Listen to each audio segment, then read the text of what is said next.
이 시대를 살아가는 청년들의 한숨이 깊어져 가고 있는데요. 취업 진입 장벽이 좀 높은 것 같아요. 대학교에 들어가는 것부터 빚이 생기고 시작하니까 주변에서도 뭐 카드 대출을 받고 이런 친구들을 접한 적이 있었는데 학자금 대출을 시작으로 생활비, 주거비 마련까지 빚을 질 수밖에 없는 청년들. 원금으로는 최근 2천이 조금 안 되는데 이자가 보면은 한 3배에서 5배 정도 붙어 있는 것 같더라고요. 그래서 1억이 좀 안 될 것 같아요. 원금에 순식간에 불어나는 이자까지. 추심 독촉을 받아보면 심리적으로 굉장히 위축이 되기 때문에 우울증이나 이런 것들을 동반하는 경우가 굉장히 많습니다. 주거 문제 하나를 해결하기가 어려운데 어떻게 결혼을 하고 어떻게 취직을 할까 이런 이제 생각을 하게 되면 특히 청년들은 정체성이 취약하기 때문에 자포자기를 하게 됩니다. 가장 빛나야 할 시기의 청춘이 빚으로 멍들고 빚으로 무너지는 냉혹한 현실을 들여다봅니다. 인당 몇만 원에서 몇십만 원까지 하는 주방장 특선 요리 오마카세를 먹고 호텔에서 휴식을 취하는 호캉스에 부의 상징인 명품으로 가득 채워진 SNS 세상. 과시욕을 뜻하는 일명 플렉스 문화가 청년층 사이에 유행처럼 번지고 있는데요. 씀씀이가 대담해진 이들을 바라보는 시선은 어떨까요? 아유, 대단하지요. 우리 사는 거하고는 비교가 안 돼요. 요새는 겁을 안 내요. 집부터도 안 사고 우리는 집부터 사갖고 들어가는데 요새 아들은 차부터 좋은 거 사요. 월급 타면 어떤 저축부터 생각하잖아요. 근데 요새는 뭐 쓰고부터 보니까 우리가 너무 가소비를 하는 것 같아요. 젊은 애들은. 그게 좀 못마땅하죠. SNS가 발전하면서 그런 것들을 좀 과시하려는 형태의 그런 소비 형태가 나타나지 않았나 그렇게 생각을 하고 있고 그래도 뭐 중요한 기념일이나 이런 데는 조금 지출을 할 수도 있지 않을까. 개장과 동시에 입장하려고 명품 매장 앞에 길게 늘어선 광경은 또 하나의 문화가 되기도 했는데요. 한 조사에 따르면 한국 국민이 명품을 접하는 시기가 점점 빨라지는 것으로 나타났습니다. 명품을 처음 접하는 시기는 대부분이 사회초년생인 20대 직장인, 그리고 갓 성인이 된 대학생, 고등학생 순으로 나타났습니다. 젊은 세대들이 나름 소비를 통해서 나에 대해서 어떤 보상하고 또 나를 드러내는 이런 소비를 해야 되겠다는 또 심리가 또 강하게 작용하기 때문에 이런 소비를 뭐 아주 절제한다거나 이렇게 하는 것도 좀 쉽지가 않은 것이죠. 또 SNS 등을 통해서 다른 어떤 동료 집단들이 어떻게 소비하는 것을 다 알고 있기 때문에 내가 그런 소비에 동참하지 못한다라고 하는 것에 있어서의 어떤 자괴감 이런 것들도 굉장히 클 수가 있고요. 자본주의 사회가 그렇듯이 양극화되어 있다라고 생각을 합니다. 쓰는 쪽은 엄청나게 쓰고 있지만 사실은 안 쓰는 쪽이 대부분입니다. 우리 눈에 보일 때는 많이 쓰는 쪽이 좀 과소비다라고 생각을 할 수 있는데요. 대부분 그 친구들을 하나하나 만나보면 그들이 뭐 막 정말 과시하기 위해서 드러내 보이기 위해서 이렇게 막 계속해서 과소비를 하는 경우는 매우 드물고요. 자본주의 사회에서 부를 축적하고 싶다는 욕구는 어쩌면 당연한 일입니다. 올해 28살의 최동석 씨. 그는 재산을 늘리기 위해 일찌감치 부동산 투자에 뛰어들었습니다. 10억 정도 저렴하니까 딱 전세가. 그렇죠. 20억 딱 됐었으니까 네. 저거 좀 그냥 되고 나면 훨씬 괜찮죠. 동석 씨는 성인이 되면서부터 자산을 늘리는 방법을 공부했고 주식, 코인, 부동산 등에 투자했는데요. 집이 가난해서 집을 사고 싶어서 했습니다. 재테크가 돈에 대해서 관심이 많았어가지고 하나하나 차근차근 예금, 적금, 펀드, 주식 다음에 이제 부동산이라는 걸 책 통해서 알게 됐어요. 이미 20살 때 한 1,700 정도 모아놨었고 그거를 뭐 중국 펀드 이런 걸 투자해서 수익률 40% 나와가지고 그 부분에 대해서 또 팔고 월급에 있어서 제가 늘 쓰리잡이었어요. 돈에 관심이 많았던 동석 씨는 고등학생 시절부터 쇼핑몰 사업을 시작했고 다양한 일을 하며 돈을 모았습니다. 하지만 모은 돈으로만 투자하는 것이 아니라는데요. 3천만 원 모이면은 그때부터 부동산을 매입을 하려고 했어가지고 20살 때부터 계속 현장 다녔거든요. 2020년도에 가장 뜨거웠잖아요. 부동산 시장이 가장 2018년도부터 계속 올랐으니까 피크가 2020년도에 찍었었을 때 그때 집을 한 3채를 연달아 샀거든요. 자금이 있었나요? 그때 대출이 더 잘 나왔던 시기여서 그때 3채 샀던 것도 현금 자산 1억 기준으로 세팅을 한 거여가지고 맨 처음 산 거는 매매가 2억 2,900에 전세 2억 끼고 샀으니까. 정보 습득과 과감한 투자를 전략으로 삼고 있는 동석 씨. 그런데 무리한 투자가 보는 이에게는 걱정도 됩니다. 지금 빚이 얼마나 있는 거예요? 대출 지금 보니까 여기서는 6억 8천 찍히는데 원래 더 있는 게 안 잡혔거든요. 또 이번에 산 거 있으면은 4억 플러스 하면 뭐 12억? 불안하고 그러진 않아요. 확신이 있는 사람한테는 불안한 게 없죠.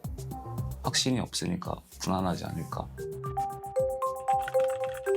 동석 씨의 채무액은 대략 12억 원. 하지만 자신만의 확신이 있어 불안하지 않다는 거침없는 청춘입니다. 이렇게 동석 씨처럼 부동산뿐만 아니라 각종 투자 시장에 20, 30대 참여가 늘고 있는데요. 우려가 되는 것은 대출을 받아서까지 투자를 한다는 것입니다. 어떻게 보면 일확천금의 기회를 무모하게 꿈꾸면서 무모한 또 투자를 또 할 수 있거든요. 그 투자가 자기 돈만 가는 게 아니라 빚을 얻어서 또 투자를 하는 경우도 있어요. 사실 이렇게 고수익을 얻기 위한 투자는 상당히 고위험을 수반할 수밖에 없기 때문에 결국 고위험이라는 것은 이 투자로 인해서 수익이 아니라 상당한 손실로 이어질 가능성도 그만큼 있다는 거거든요. 영끌, 비투라는 투자 때문에 빚을 지는 청년들만 있는 것은 아닙니다. 투자가 아니라 절박함으로 빚을 질 수밖에 없는 청년들이 있습니다. 집 때문에 대출 받았어요. 등록금을 내야 돼가지고 한 몇백만 원 정도 받고 있어요. 지금 전세 들어서 살고 있는데 전세 금액의 한 반 정도를 받아서 쓰고 있습니다. 저마다의 사정으로 빚을 지고 있는 청년들. 그런데 이들의 빚이 사회적 문제로까지 심각해지고 있습니다. 금융감독원의 자료에 따르면 금융권 대출을 제때 갚지 못해 신용 유의자가 된 20대가 점점 늘고 있는 상황. 지난해 7월 말 기준 한국신용정보원의 신용 유의자로 등록된 20대는 6만 5천 명이 넘는 걸로 집계됐습니다. 신용 유의자는 대출 만기가 3개월이 지났거나 연체가 6개월이 지난 경우로 이 기간을 넘기면 신용정보원에 등록되는데요. 신용 유의자로 등록되면 카드 사용이 정지되고 대출 제한, 신용 등급 하락 등 금융상 불이익을 받습니다. 연체 금액을 보면 20대 연체자 대부분은 소액 채무자인 걸로 나타났습니다. 지난해 7월 말 기준 연체자가 약 7만 3천 명으로 나타났고 이 가운데 연체 금액이 1,000만 원 이하인 경우가 88%인 약 6만 4천 명이었습니다. 그렇다면 빚나야 할 청춘들이 왜 빚으로 멍들고 있는 것일까요? 서울에서 개인 헬스장을 운영 중인 황정현 씨. 올해 31살인 정현 씨는 자신의 사업체를 운영하고 있지만 미래에 대한 고민이 많습니다. 내가 결혼할 수 있을까? 결혼은 못하지 않을까? 만약에 이렇게 해서 만약에 지금 열심히 일을 해서 돈을 번다? 근데 뭐 집을 사려면 엄두가 안 나는데 집을 어떻게 사지? 그런 걱정들이 막 앞서죠. 하나. 8년째 트레이너로 꾸준하게 수입을 올리면서도 결혼과 주거 마련에 대해 엄두를 못 내는 데는 이유가 있습니다. 바로 갚아야 할 빚 때문입니다. 다스. 가지고 있던 모든 돈을 탈탈탈탈 다 털었고 그래서 뭐 빚도 지게 됐고 원래 이제 대출을 가지고 있던 걸 갚기 위해서 모으던 돈들이 있었는데 그 돈들을 그냥 대출을 갚지 않고 여기에 다 투자를 해버렸죠. 대출 원금이 학자금 대출을 3천만 원 받았던 정현 씨. 한시도 게으름을 피우지 않고 꾸준히 일을 한 덕에 대출금을 다 갚을 돈을 모았지만 대출금 상환 대신 그 돈을 사업장에 투자한 것입니다. 그리고 현재 남은 채무액은 2천만 원 정도. 제가 학생 때 이 학자금 대출을 받을 때는 뭔가 이렇게 크게 와닿지 않았어요. 근데 이렇게 시간이 지나고 졸업을 하고 이렇게 쌓인 돈들을 보니까 이게 쌓이고 쌓이니까 엄청나더라고요. 정현 씨는 남은 대출금을 빨리 갚기 위해 하루도 쉬는 날이 없다고 하는데요. 제가 먹고 좀 자고 하는 그런 사무실 같은 공간인데 제가 좀 돈을 좀 아끼려고 집이 없거든요. 그래서 여기서 좀 생활을 하고 있습니다. 집을 구하는 대신 최소한의 살림살이만 장만해 생활하는 것도 바로 돈을 아끼기 위한 것입니다. 월세를 만약에 구하면 서울에서 집값이 장난이 아니더라고요. 그래서 못해도 4, 50만 원이 나가져 버리니까 그럼 고정 지출이 300에서 350으로 늘어나면 저한테는 너무나 큰 좀 부담이더라고요. 그래서 그냥 조금만 버텨야지라고 그냥 버티다 보니까 지금은 그냥 이게 좀 익숙해진 것 같아요. 한 조사에 따르면 대출받은 2030 세대 청년 10명 중 7명은 주거비 때문에 대출을 받는다고 하는데요. 전월세 등 주거지 임차를 위해 대출을 받는다는 응답이 가장 많았고 내 집 마련을 위해 대출을 받는다고 답한 경우도 18%로 전체 70% 이상이 주거로 인해 대출을 받은 것입니다. 이어서 생활비 등 급전 마련, 교육, 자기개발 등이 이유였습니다. 대부분 학자금은 이제 그 은행 대출로 이제 충당을 하고 있고 나머지 이제 생활비는 보통 카드 뭐 이런 론으로 이렇게 이제 그 신용이 없으니까 카드 정도로 해가지고 이제 대출을 하는 그런 형태로 보이십니다. 또 일부는 심지어 뭐 사채까지 쓰고 있다 뭐 이런 이야기도 좀 들리고 있습니다. 직장에 있는 청년의 경우 은행권 대출을 받을 수 있지만 그렇지 못한 경우 청년들은 돈을 빌리기가 쉽지 않습니다. 그렇다 보니 이자가 높은 제2금융권이나 대부업까지 손을 뻗기도 하는데요.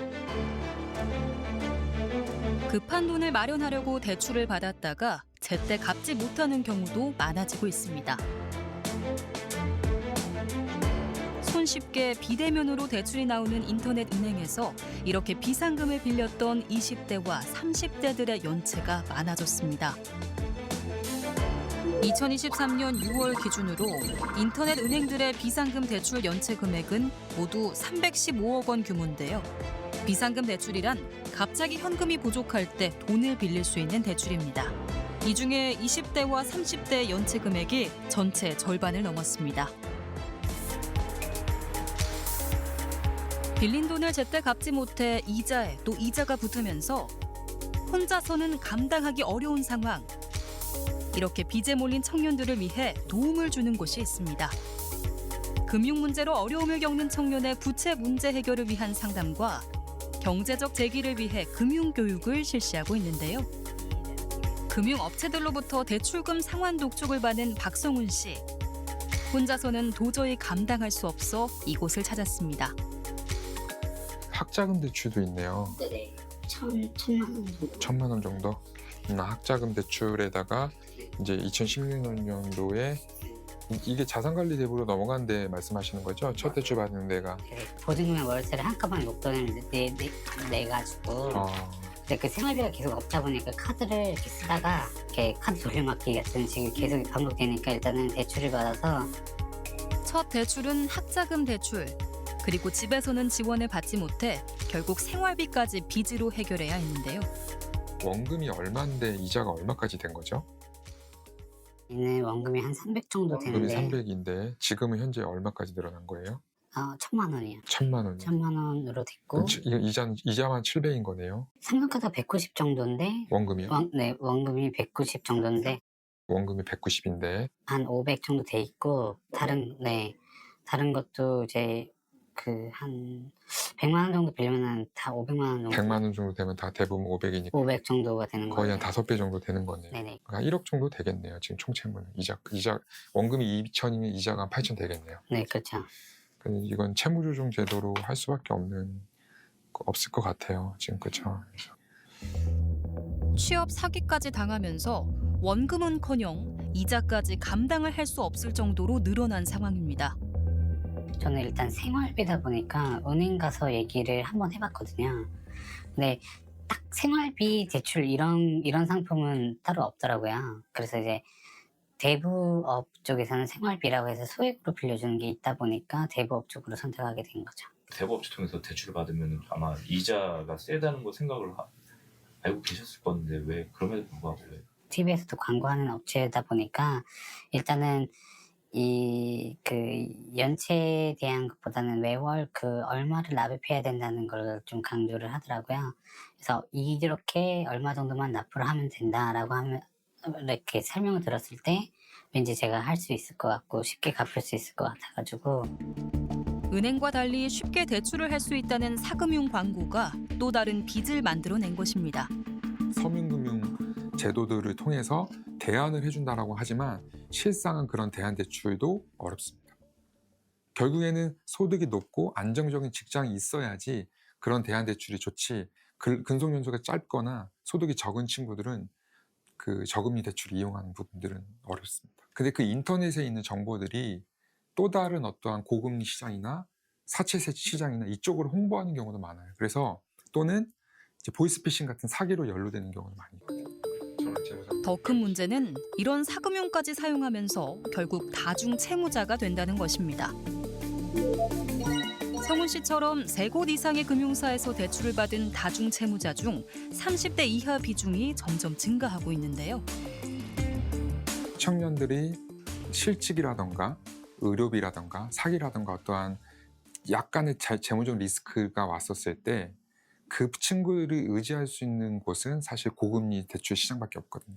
그러다 보니까 처음에 고금리 대출을 받다 보면 이게 돌려막기를 하면서 채무가 급증할 수밖에 없게 되는 거죠. 그런데 이렇게 2030 청년들 중 돈이 필요해서 빚을 내는 청년들이 늘어남에도 불구하고 돈을 버는 것을 포기하는 청년들도 늘고 있다고 합니다. 15세에서 29세 청년층 취업자는 2년째 전년 대비해 감소하고 있습니다. 구직을 하지 않고 쉬었다는 청년은 지난해 7월 44만 명을 넘어서 역대 최대를 기록했습니다. 숨만 쉬어도 돈이 드는 세상.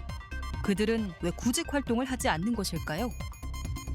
연봉 8천을 받는데 서울에 집을 하나를 살려면 11년 6개월 동안 숨도 쉬지 말고 일만 해야 된다. 아무것도 먹지 말고 아무것도 쓰지 않고 11년 6개월을 일을 해야 겨우 아파트 한 채를 얻는다. 이런 지금 상황이거든요. 주거 문제 하나를 해결하기가 어려운데 어떻게 결혼을 하고 어떻게 취직을 할까 이런 이제 생각을 하게 되면 특히 청년들은 정체성이 취약하기 때문에 자포자기를 하게 됩니다. 대학까지 졸업을 했는데 좀 이제 좀 위험하거나 좀 더럽고 더티한 이런 일은 좀 깊이 하는 게 좀 우리 청년들의 지금 현재 현상입니다. 그래 그거는 우리가 뭐 어떻게 그 나쁘다고 이야기할 수도 없는 거고요. 그거는 뭐 당연히 고학력자까지 이제 그 고등교육을 받았기 때문에 본인들이 그렇게 희망하는 것은 당연한 거 아닌가 이렇게 생각을 합니다. 하지만 어둠 속에서 빛을 찾고 있는 청춘들이 있습니다. 늦은 시간까지 취업 준비에 열심인 청년들. 정치적으로 불안하고 경제가 어려운 지금. 이 시대를 살아가고 있는 그들의 가장 큰 고민은 무엇일까요?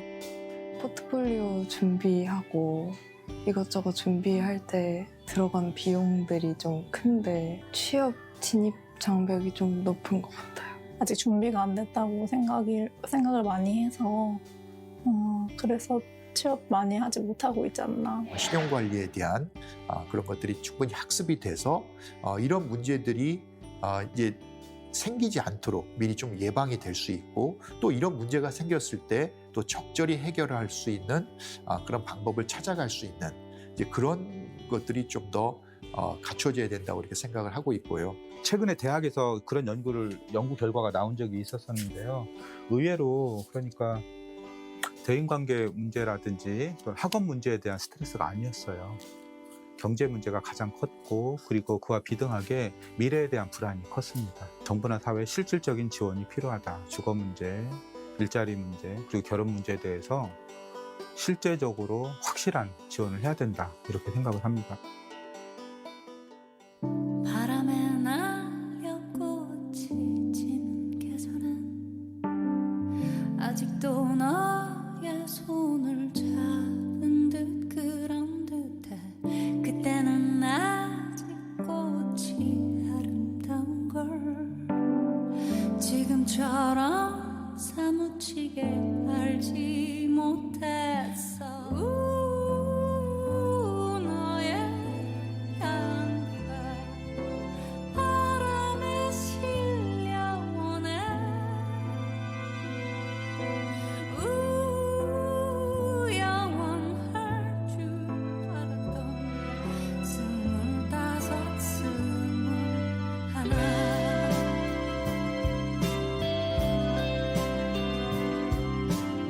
좀 더 희망을 가지고 살았으면 좋겠다. 힘내라고 말해주고 싶어요. 힘내라고. 살다 보면 끝은 있더라고. 힘내가지고 열심히 살아줘서 고맙지요. 앞으로도 그렇게 열심히 살면 끝이 있어요. 우리가 살아보니까.